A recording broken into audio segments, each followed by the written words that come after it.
時睇到我哋嘅嗰個後輪轉向啊，我哋嘅後輪轉向咧最大係可以去到15度嘅，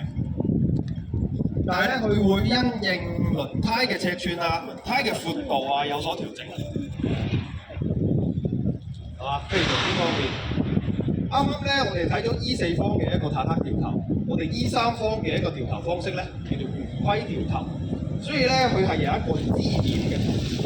依家車輛嘅嗰個支點咧係喺左前轆，當然你可以將佢設喺右前轆，亦都冇問題嘅。包括佢嘅轉向嘅角度、轉向嘅一啲度啊，其實都係可以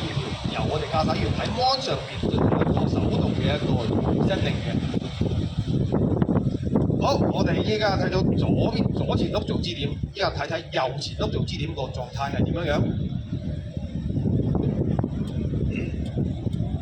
仲有喺過程之中咧，我哋所有呢個車輛咧喺進行呢啲項目之中咧，都係要打住周全燈啊，去警示周圍嘅行人啦，或者係一啲車輛嘅情況。